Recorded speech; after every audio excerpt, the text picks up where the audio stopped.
Alright, let's be real. Hollow Knight Silksong doesn't pull any punches. Just when you think you've hit the finale, the game laughs in your face and says, "Nope, here's a whole new act to grind through."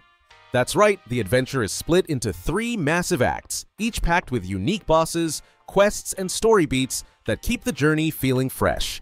It's all wrapped up in that signature silky smooth gameplay we've come to expect, and honestly, it's both brutal and beautiful from start to finish. But here's the thing.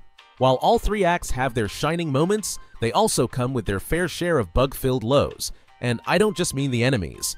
From scaling the pristine high halls of the Citadel to plunging deep into the eerie void of the Abyss, Hornet's journey across Farloom is full of highs, lows, and plenty of surprises.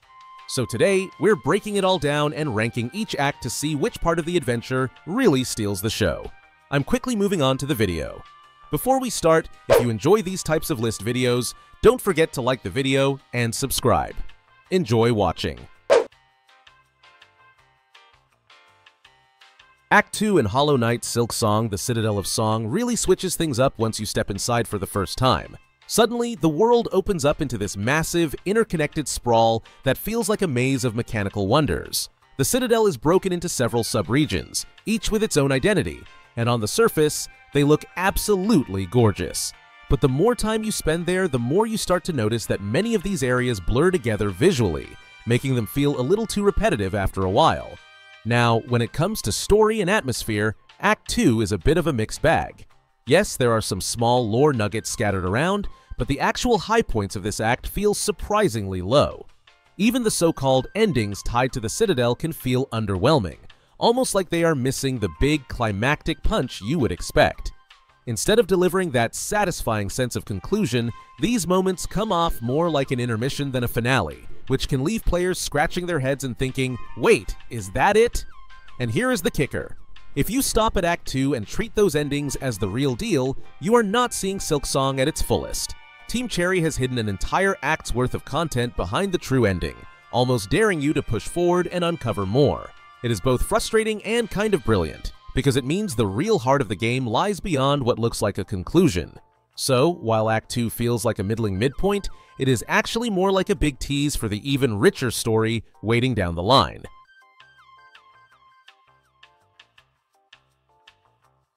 Act 3 in Hollow Knight Silksong the Abyss is where everything finally comes together, and it feels like the proper climax the story has been building toward. For players who push beyond the Citadel of Song, this chapter rewards them with the kind of tension and payoff that Act 2 never quite delivered. The moment Hornet and Lace trap the grandmother Silk deep in the Abyss, the entire kingdom of Farloom begins to unravel, and that sense of chaos and suffering is impossible to ignore. What makes Act 3 so powerful is the atmosphere. The land itself feels heavier, darker, and more desperate, perfectly setting the stage for a finale that is not just about combat, but about the weight of everything that has come before. You feel the ruin all around you, and the story finally leans into the epic, climactic drama that gives the adventure real emotional depth. It is the point where you realize that this is not just about one fight, but about the fate of the entire kingdom. And then, there is the ending. Unlike the shallow conclusions of Act 2, the conclusion of Act 3 feels genuinely earned. Characters finally get closure, the struggle against the void reaches its peak, and the game ties its threads together in a way that is both satisfying and heartbreaking. For longtime Hollow Knight fans, it is the kind of ending that sticks with you long after you put down the controller, an ending that feels worthy of the journey.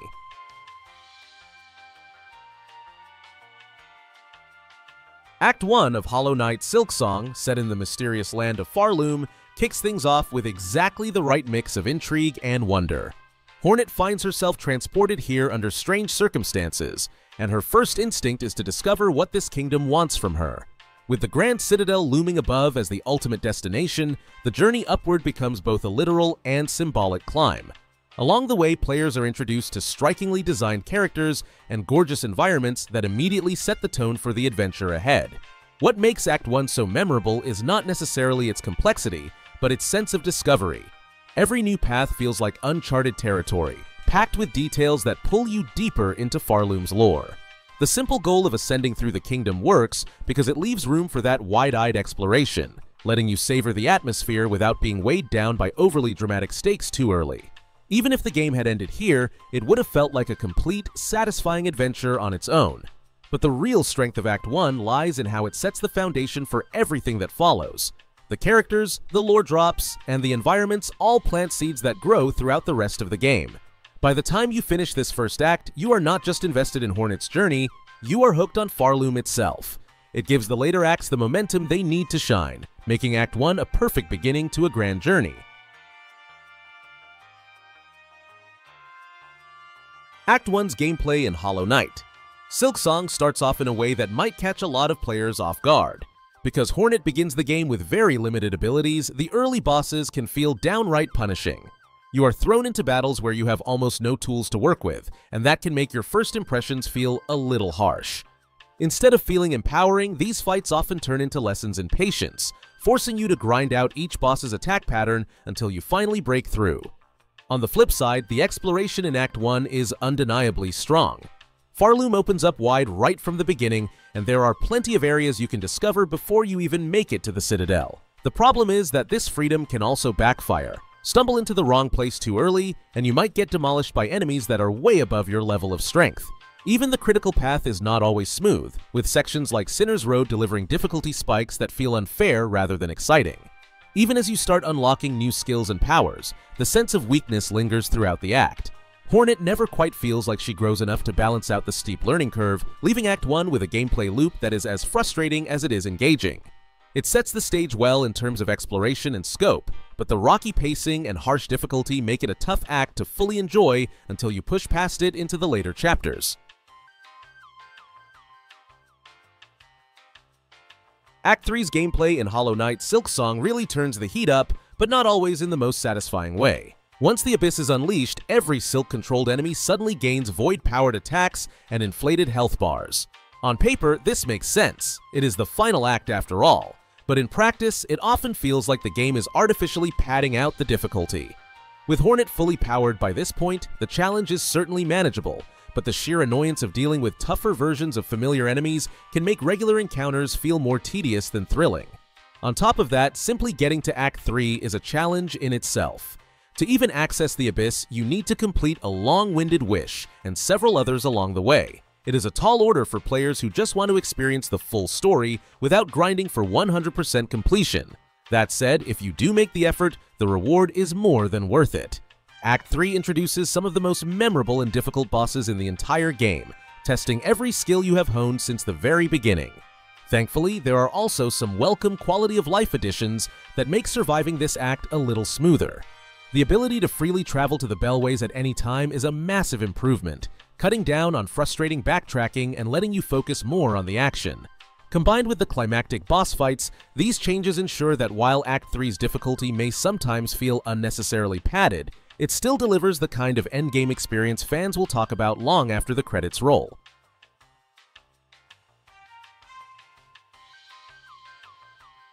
Act 2's gameplay in Hollow Knight Silksong feels like the point where the game truly opens up and lets you breathe. After the rough pacing and difficulty spikes of Act 1, the Citadel of Song and its surrounding regions give you the freedom to explore Farloom however you like. There are no more invisible walls holding you back, and the game finally says, "Alright, go wild." That sense of freedom alone makes this act stand out as a highlight. What really sells Act 2 is how much power you have at your disposal. By this point, Hornet's toolkit has expanded significantly, giving you access to a wide variety of tools, abilities, and movement options that make exploration both fun and rewarding. Every corner of Farloom feels open to you, and the thrill of venturing into new areas with the confidence that you can actually handle what awaits is a massive improvement over the frustration of Act 1. Even the boss fights hit a sweet spot here. While they are still tough, they no longer feel unfair or punishing in the same way the early game encounters did. Instead, they strike a balance where your growing power matches the challenge being thrown at you, making victories feel earned rather than exhausting. Combine that with the sheer amount of content Act 2 packs in, and it is easy to see why so many players consider this the best part of the entire game.